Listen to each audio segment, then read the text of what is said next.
Olá, nós vamos para a nossa aula de generalidade sobre células. É uma sequência de bastante aulas que a gente vai colocando aos poucos, tá? Para a gente entender um pouco da biologia e principalmente da parte microscópica, já que a célula é microscópica, nós precisamos entender também de microscópio, de aparelho. Sem o aparelho, a biologia, em termos de estudos celulares, não evoluiu. E mesmo com o microscópio óptico, ainda foi necessário o advento do microscópio eletrônico para resolver alguns problemas. Com o advento do microscópio eletrônico, ainda algumas dúvidas permaneceram, como por exemplo a estrutura da membrana plasmática. Nós vamos ver na próxima aula. É interessante porque a microscopia eletrônica ela mostra estrutura, mas ela não mostra os detalhes ou a composição. A composição da membrana plasmática até hoje é via modelo. A microscopia eletrônica mostra que a membrana existe, impregnando a membrana com tetróxido de ósmio, mas a estrutura dela foi descoberta por meios bioquímicos. Mas a célula desconfiava-se da existência delas, mas ela só foi realmente verificada através da microscopia. E então, para estudar a biologia em termos celulares, é preciso também entender um pouco de microscopia. Essa situação da microscopia, ela está associada com a ideia de que você possa ver a célula e, tanto quanto possível, ver a célula em funcionamento. Porque a maioria das técnicas de microscopia, elas vão pegar o tecido morto, impregnar o tecido, gerar cortes, e isso faz com que ocorram artefatos, ou seja, nós estaremos vendo colorações específicas das estruturas que estão lá. O funcionamento mesmo, hoje nós temos técnicas de videomicroscopia que possibilitam, por exemplo, ver o movimento dos cromossomos, movimento de organelas, e o resto, a partir daquilo que a gente não vê, a gente cria modelos para isso. Mas a célula em si, a base dos seres vivos, ela foi descoberta inicialmente através da melhora tecnológica, que é a utilização do microscópio. A maioria das células é microscópica, existem exceções, né? Então, por exemplo, as exceções estão associadas com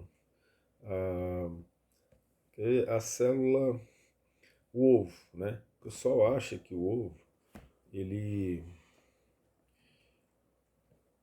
a gema é que é a célula, né? E não é a gema que é a célula, não é isso.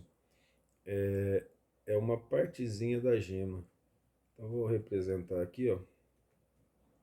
Pegar aqui, por exemplo, um ovo, né? Aqui é a clara, aqui é a gema. Aí as pessoas acham que é a gema que é o ovo, não é não. Quando se você tiver curiosidade, né? E quiser pegar lá a gema, você vai ver uma estruturazinha branca do lado.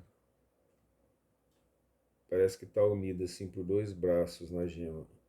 Essa é uma célula. Essa pode ser uma célula não fecundada, né? Então, essa célula não fecundada ela vai ser chamada de ovócito 2, ou uma célula fecundada que pode ser um zigoto que não se desenvolveu, né? Então, essa célula, aqui, ó, essa amarela aqui do ladinho da gema, é que é uma célula. A outra coisa são as células da laranja, da mexerica. Cada favinho daquele é uma célula também. Então, ela é microscópica, só que essa aqui é uma célula macroscópica. Pode ser vista a olho nu. O fato de ser vista a olho nu não implica que a gente consiga ver as estruturas dela, porque a maior parte dessa célula tá, está contendo nutrientes para o desenvolvimento do futuro animal que vai nascer ali, né? Aí pode ser ave, réptil e vários tipos. Então, olha só, Se a célula é microscópica, foi necessário um microscópio para poder analisá-la. O microscópio começou então a ser inventado através do estudo das lentes. O primeiro indivíduo a fazer uma associação de lentes e a desenvolver lentes para isso foi um holandês chamado Zacarias Janssen, ou Janssen, como que, em 1590. Mas isso não foi aplicado para utilização na biologia ou nos seres vivos. Foi nos meados do século XVII, volta de 1660, 1670, que o Anton von Leeuwenhoek, não sei como fala isso direito, né? O Leeuwenhoek, não sei se esse O aqui pode ser falado, não sei, que ele descobriu os micro-organismos através desse microscópio aqui, ó. Eu estou colocando aqui uma seta para você ver. Esse microscópiozinho é interessante, porque é um pedaço de ferro, aí ele coloca uma lente, ele coloca a estrutura lá, e esse parafuso aqui, ó, esse parafuso, ele vai mexendo e aproximando o espécime da lente, né? Então é bem interessante isso aqui, é extremamente rústico, mas permitiu com que ele descobrisse os micro-organismos. É considerado o descobridor das células, o que também é quase um ultraje, porque quem manda na ciência é quem paga, né? Naquela época, em 665, né? Robert Hooke descobre a cortiça. A cortiça com essa visualização aqui, provavelmente, ó. E esses pedacinhos aqui, esses buraquinhos aqui, ó, aqui é que ele chamou de célula, que significa cela mesmo, quarto, do latim. E aí ele chamou aquele buraquinho de célula. E você tinha a menor ideia do que você tinha dentro da célula naquela época. Você vai falar assim, mas você falou que meados do século XVII, 1660, 1670, não coincide com Robert Hooke? Coincide, mas a questão aqui, ó, é que naquela época não tinha internet, carta demorava para chegar, a descoberta de um não necessariamente influenciou a descoberta do outro. Mas o microscópio do Robert Hooke foi esse, veja que ele é mais elaborado do que do Anton Leeuwenhoek. Só que para poder visualizar, você precisava que a luz refletisse no espelho, né? E esse espelho batesse no espécime e aí ele olhava, né? Que ele colocava o olho, né? E aí esse tubo era o microscópio. A partir daí, muitas descobertas foram feitas, muitos microscópios foram utilizados, né? Vamos dizer assim, descobertos. Até estou trazendo aqui para o slide mais à frente, ó. Esse aqui é um microscópio óptico que você não precisa colocar o olho, né, pela ocular, você vê a imagem dele direto. Esse microscópio aqui, hoje a gente não tem mais, não, pelo menos não deve ter mais, né, esses microscópios antigos, porque dá problemas, cansaço, problema no olho, pode dar problemas de visão até. Mas a gente retorna aqui. Em 1838, veja que nós estamos falando de cerca de 200 anos, quase 200 anos depois dessa descoberta da célula, lembrando que o Robert Hooke ele era físico, né? Não obstante ter descoberto a célula, se ele não levou para frente esse trabalho, mas outras pessoas levaram, estudos foram feitos dentro das células, dentro dos vegetais, estudando células vegetais, células animais. Até que dois alemães, né, um botânico, Matthias Schleiden, e um zoólogo, Theodor Schwann, no mesmo ano, em 1838, eles é, são considerados os pais da teoria celular, que diz assim, todo ser vivo é formado por células. A primeira afirmativa do Matthias Schleiden foi todo vegetal é formado por células. Depois, o Theodor Schwann, zoólogo, falou todo animal é formado por células. Naquela época tinha dois reinos só, né? Daí você conclui que todos os seres vivos são formados por células. Não se conhecia os vírus, né? Como esse aqui que a gente tá, esses dois que a gente está representando aqui, ó, embaixo, né? Então eles não sabiam que vírus não tem estrutura celular. Mas aí é complicado, né? Você tem uma teoria celular e tem um ser que não é formado por célula. E ele é considerado não vivo, porque ele não tem metabolismo quando ele está fora da célula, quando ele não está trabalhando. Quando ele está trabalhando para viver, é esse DNA dele, né? Ou RNA dele, é que vai comandar parte do metabolismo de uma célula vegetal ou animal. E aí é complicado dizer, né, se aquele pedacinho só, ele realmente é a vida. Hoje considera-se que sim. Dentro da biologia, num estudo mais profundo, acredita-se que o eterno é o DNA, que passa de geração para geração e existe no mundo desde o primeiro ser vivo que apresentou RNA ou DNA, né? E nós passamos para a nossa descendência o nosso DNA que permanece vivo enquanto o corpo vai entrar em óbito. Com as melhoras das técnicas de microscopia, por volta de 1938, 1939, o microscópio eletrônico foi inventado, mas ele não foi inicialmente usado para a parte biológica, ele foi usado para estudos na física. E hoje nós temos vários tipos de microscópio que permitiram a separação, né, das células dos corpos dos seres vivos em vários tecidos. Aqui os tecidos animais, a gente colocou aqui, ó. Então o 2 é tecido neural, o 3 tecido muscular, esse 1 aqui é um tecido epitelial. Ficou faltando um exemplo de tecido conjuntivo. Mas aí Bichat, em 1900, um microscopista francês, estudou os tecidos, ele que usou a primeira vez o termo tecido, que os corpos, os seres vivos, são formados por tecidos, que são conjuntos de células com funções semelhantes, né? Então nós temos vários tipos de tecidos, na verdade 4 tipos de tecidos e vários subtipos no organismo animal. O organismo vegetal, um pouco diferente, né? Como nós falamos, o caso dos vírus é interessante aqui, porque é considerado o sexto reino, o reino vire, e vire, bom escrever aqui, né?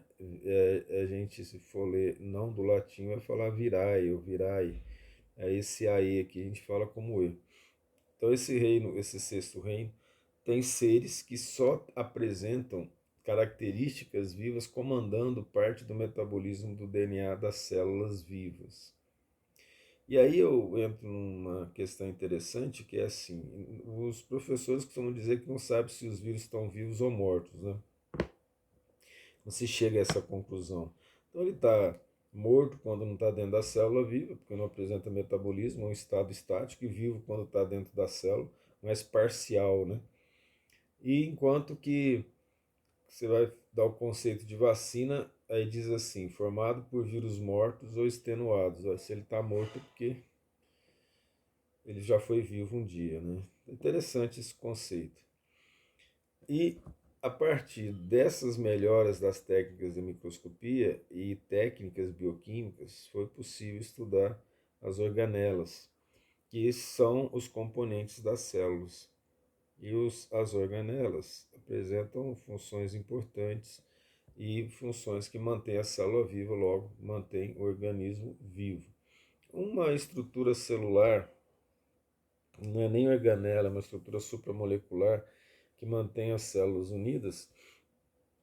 Uma deficiência nela, por exemplo, que são chamados desmossomas, o indivíduo pode ter uma doença muito triste, que é chamado fogo selvagem. Esse fogo selvagem, a pessoa não consegue manter a epiderme intacta e a derme fica em contato com o ambiente. Então, a integridade da célula mantém a integridade do organismo como um todo. Mas aqui noções elementares de microscopia, elementar mesmo. É apenas para entender, a não ser que você esteja fazendo biologia, biomedicina, farmácia, biotecnologia. medicina, enfermagem, área biológica e tiver a vontade de trabalhar com micro-organismos, né, tecidos, parte patológica, por exemplo, aí sim você vai precisar conhecer mais detalhadamente sobre os microscópios ópticos ou eletrônicos, né? Mas um conceito importante, ó, o microscópio ele é formado por dois tipos de lentes. Aqui essa ocular foi substituída por tela hoje. Hoje, barato você compra um microscópio. Quando eu formei em biologia, há um bom tempo atrás, um microscópio era quase o preço de um carro. Ter um microscópio para estudar para um aluno, eu tive essa felicidade na Universidade Federal de Uberlândia, era muito raro no país. A maioria das faculdades, elas tinham um microscópio para cada dois alunos. E depois eu fui lecionar numa universidade estadual, não é bom comentar onde, tinha um microscópio para 30 alunos. Então, hoje, com um preço razoável, você compra um microscópio desse com tela aqui, e até dá para a criança brincar, né? Tá interessante esse nível de tecnologia que nós chegamos hoje. Então, tem ocular, tem um tubo ou canhão, que esse tubo ou canhão, que é a distância entre a ocular e a objetiva. A objetiva, que vai determinar a relação de entrada de luz aqui, ó, e mandar a informação para mandar a imagem para a ocular.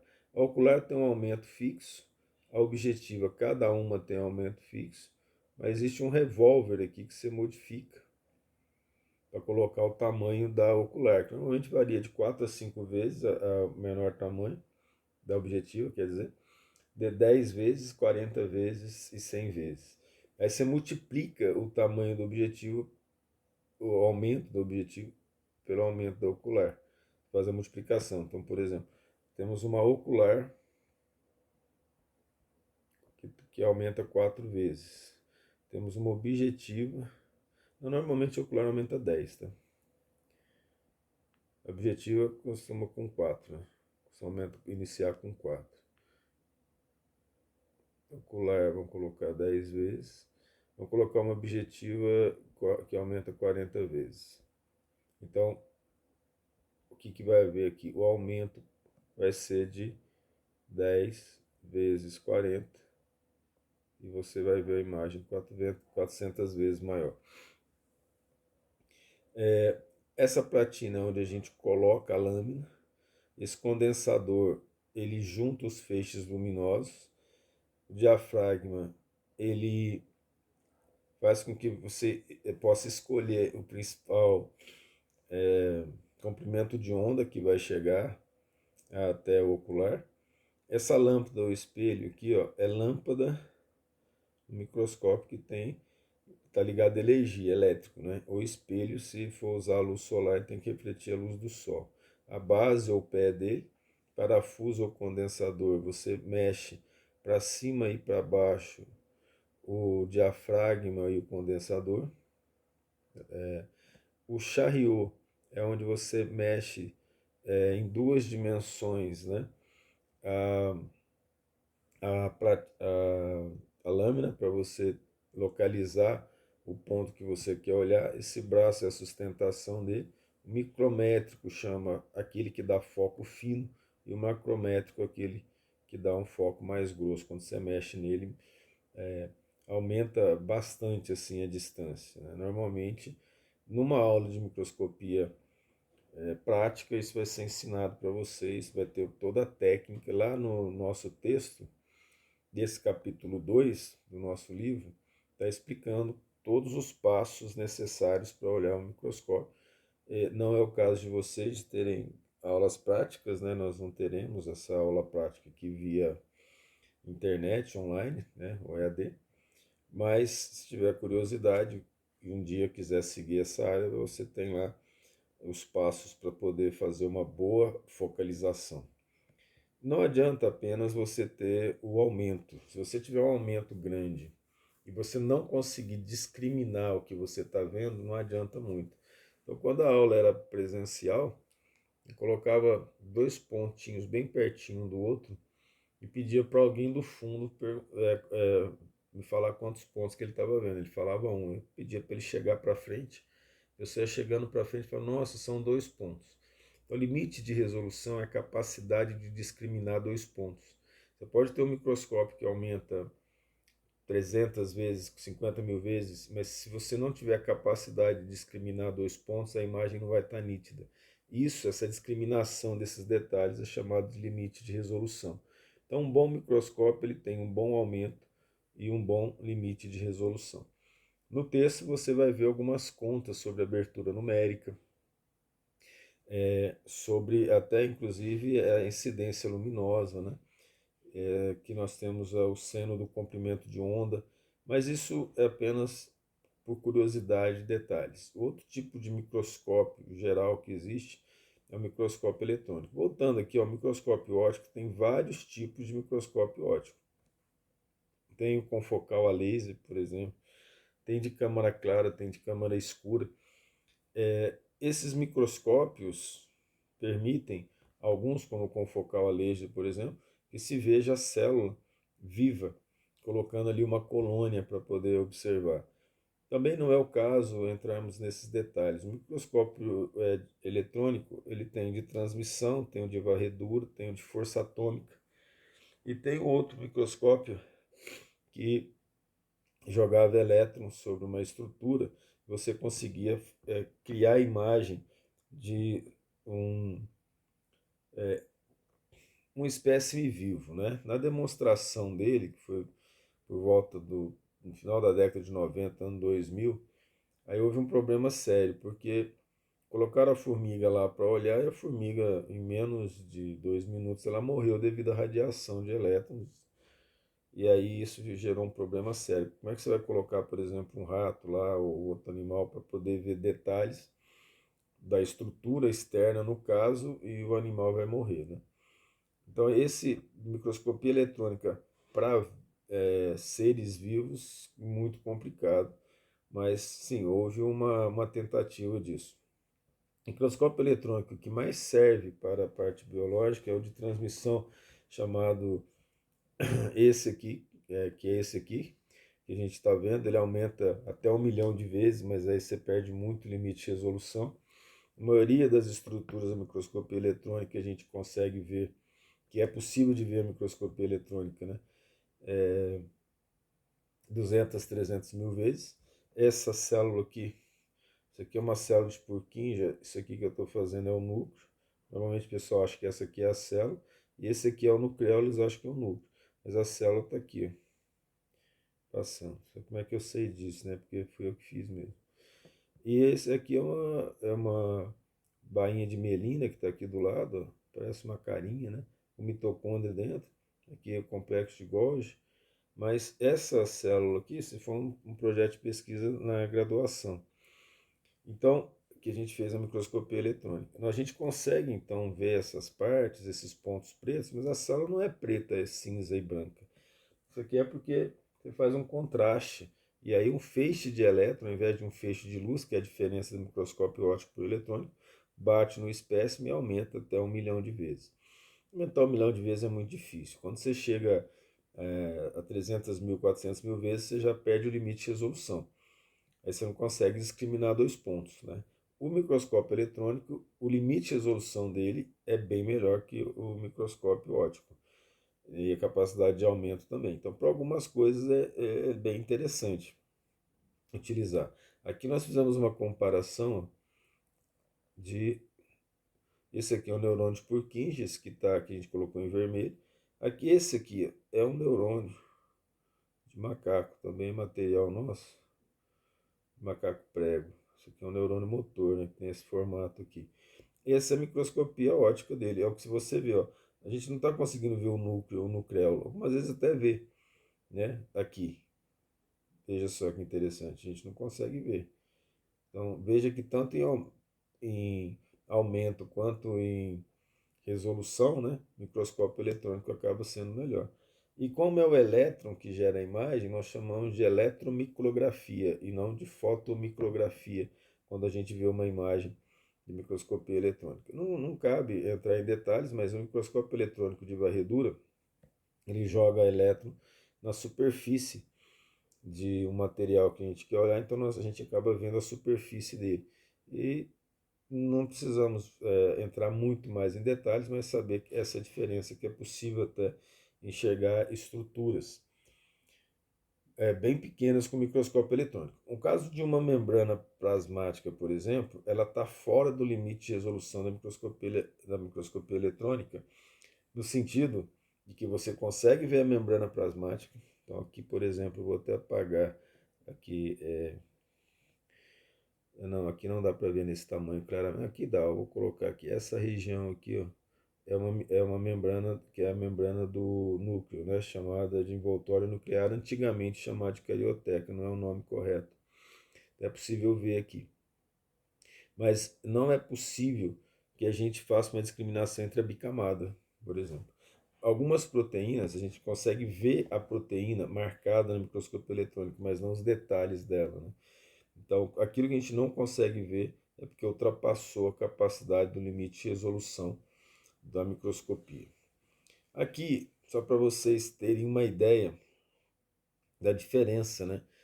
Aqui em cima, microscopia eletrônica, esses três aqui, microscopia eletrônica, e aqui esses outros três de baixo, colorido aqui, contrastado que fala, né? Colorido porque nós não pegamos lápis e colorimos, na microscopia ótica. Então, na microscopia eletrônica de transmissão, a gente vê as estruturas em tons de cinza, enquanto que na microscopia ótica depende do corante que a gente usa. Sobre as células, de uma maneira geral, é importante falar do tamanho e a forma das células. Porque a célula, você vai ler lá no texto, a gente escreveu que a célula apresenta limites matemáticos para a sobrevivência dela. Se a célula for muito grande, por exemplo, o que vai acontecer? Se ela for o tamanho daquela célula do ovo ou dos favos, como nós falamos, ela não consegue ter um metabolismo que propicie, por exemplo, que ela seja eficiente em formas de vida, para gerar vida, a não ser que ela guarde nutrientes, que é o que a gente viu aí, né? Mas então vamos lá. Dimensões e limites das células. Contas matemáticas nos mostram que a célula ela não pode ser muito grande. Se ela for muito grande, a relação área e volume dela tende a diminuir. E a área é fundamental para a sobrevivência. Por exemplo, quando nós nos alimentamos, o que absorve o nosso alimento é a área de absorção, a superfície de absorção do nosso intestino. Essa área, ela alimenta um corpo tridimensional. Ora, quando nós falamos em três dimensões, nós falamos de altura, nós falamos de largura e nós falamos de profundidade, três dimensões. Quando nós falamos de área, qualquer duas dessas associadas. Então, o volume é proporcional ao peso. Então, a área tem que alimentar o peso. Nosso pulmão absorve oxigênio e libera CO2 pela área de absorção. Os dois pulmões de um ser humano normal equivale a uma área extensa de meio campo de futebol. É uma área muito grande para poder jogar oxigênio por um volume muito grande. Então é preciso de uma área muito grande, porque o volume tende a aumentar o cubo e a área tende a aumentar o peso. Então, por exemplo, se você olhar aqui, a seta que a gente está colocando, a área, por exemplo, de uma esfera menor. Essa esfera aqui de raio 1, né? E essa outra esfera aqui de raio 2. A relação área-volume é uma relação que determina o metabolismo dos seres vivos. No livro de ecologia do Odum, eu li quando estava fazendo a disciplina de ecologia há muito tempo, e lá eles têm uma frase bem interessante. Ele fala assim, ele escreve assim: se um elefante tivesse o metabolismo de um rato, ele comeria todas as florestas do planeta em um ano, um único elefante. Quanto maior o indivíduo, maior,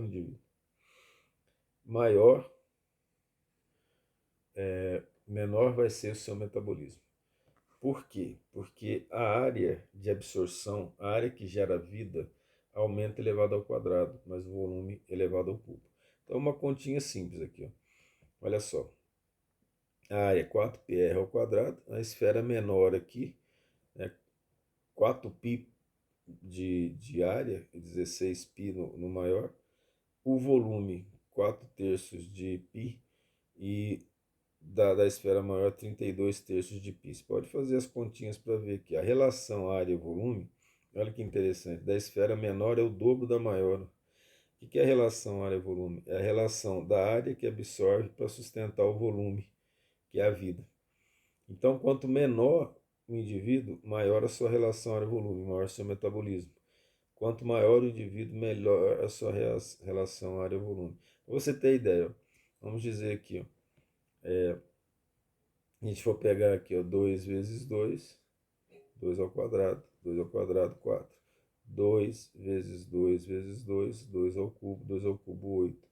Então veja que quando eu considero o volume da esfera para o mesmo raio, é 8. E quando eu considero a área da esfera com o mesmo raio, é 4.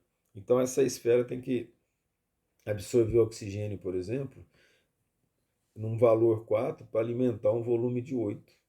Então a estrutura viva teve que evoluir de uma maneira que ela pudesse ter uma área muito extensa para alimentar um determinado volume, já que o crescimento não é proporcional, né? Essa é uma ideia geral de que essa área relativa, entre a área relativa ao volume, é ela que determina o metabolismo. Então a gente percebe que as pessoas maiores têm uma tendência a ter menor velocidade, ter menor metabolismo. Aqui nós temos esse caso ecológico, né? Um gráfico sobre a área e massa corporal, ou seja, a área em função da massa corporal, e essa curva, né? Eu vou falar assim, mas é a curva, a gente chama de curva aqui, é uma reta, então ela representa o metabolismo. Então, olha que interessante, ó. Um camundongo tem uma área em relação ao peso corporal muito grande, então tem um metabolismo enorme, e um elefante bem pequeno, o metabolismo dele. Tem várias outras implicações associadas a isso, mas foge do nosso escopo, né? Existem dois tipos de células na natureza. As procariontes, chamada prod primeiro, cário significa núcleo, e as eucariontes, chamadas de carionúcleo, verdadeiro núcleo. Pró vem primitivo, né? Então o núcleo é que determinou esse conceito inicial. Só que hoje, na biologia moderna, nós sabemos que não é o núcleo que determina esse conceito, mas a membrana plasmática. A membrana, de uma maneira geral, não só a plasmática, né? Mas, por exemplo, a plasmática. Para essa bactéria representada aqui, ó, 98% da membrana dela forma plasmática. Essa aqui, 2% do total de membrana dela forma plasmática, aproximadamente. E onde que está o resto de membrana?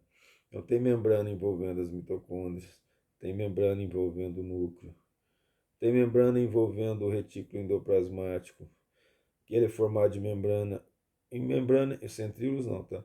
Membrana envolvendo lisossomos, por exemplo. Membrana formando o complexo de Golgi ou de Golgi. Então a membrana está interna, criando compartimentos. Então uma célula eucariótica ela é cheia de compartimentos formados por membrana. Essa é a grande diferença que nós sabemos hoje em termos de metabolismo e de vida. Ela tem compartimentos membranosos, enquanto que a célula procariótica ela não tem compartimentos, nem o núcleo dela é compartimentado. O material genético dela aqui, ó, ele está fora de um compartimento.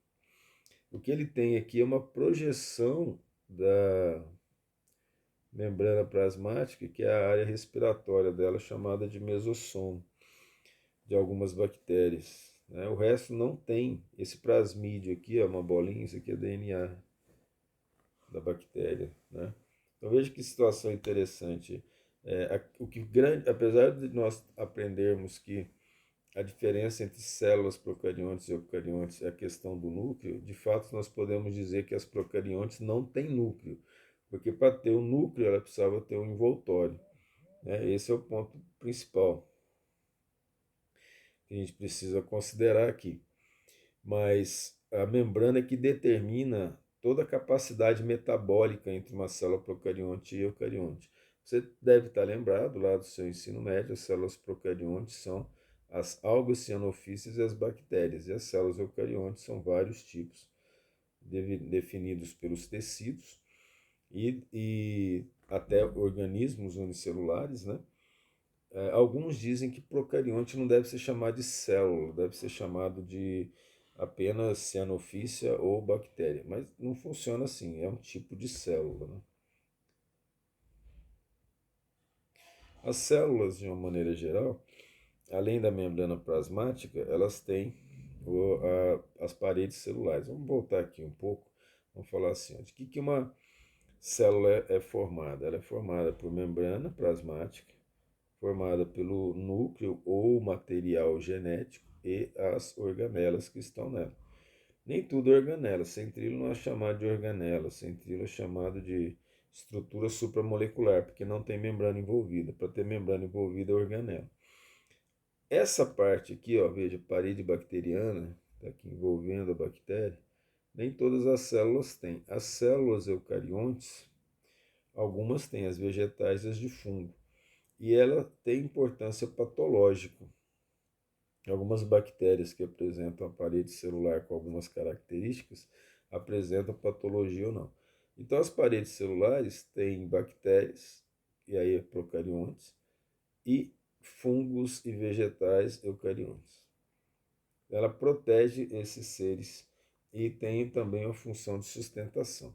No caso das bactérias, a parede celular dela é formada por mureína. E um indivíduo chamado Gram, né? Hans Christian Joachim Gram, viveu de 1853 a 1938. Ele descobriu um marcador dessas bactérias, um marcador chama reagente de Gram, em que ele juntou cristal violeta, lugol, etanol, acetona, fucsina básica. A bactéria que marca, que ela é marcada por uma cor púrpura, ela é chamada de gram positivo. E a bactéria que não é marcada por essa cor púrpura é gram negativa. Aqui está a estrutura química da mureína, só para matar a curiosidade. E aqui, ó, a bactéria gram positiva, que tem um proteoglicano, que é a mureína. Olha que interessante. Ó. Aí ela fica marcada de púrpura, tá vendo?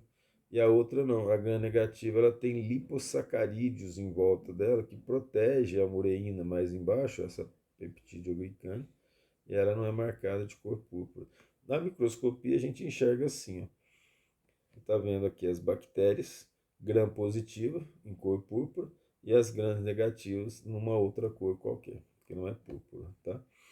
Então, em termos gerais, ó, a célula de um fungo tem aqui envolvendo ela uma parede celular, a parede celular dela é formada de quitina. No caso, a bactéria, a parede celular, que está em 3 dimensões, né? Está sendo formada pela mureína. E a célula vegetal é uma parede celular celulósica, formada por celulose, que é a estrutura, que é um glicídio característico dos vegetais. Então, nos fungos, o que tem é a chamada parede de quitina, que é formada por N-acetilglicosamina, que esse é o polipeptídeo característico dela. E essa quitina aqui, ó, representada nesse esquema aqui embaixo, né, que forma a estrutura dela. E a parede celular dos vegetais tem a primária e a secundária, ela é formada por celulose, né? E também está ligado a ela lignina, suberina, pectina, que são, interessantemente, né, elas são biomoléculas que fogem daquelas 4 que nós falamos na aula passada. Então, na parede celular das células vegetais, elas permitem a divisão chamada parede celular primária, que ela ainda está molinha. Aí depois, com o tempo, forma a parede secundária, que forma a estrutura do vegetal, então não tem mais a divisão celular, ela não se divide mais, forma a estrutura básica de sustentação dos vegetais. Aqui nós ficamos por aqui sobre generalidades sobre células e até a nossa próxima aula.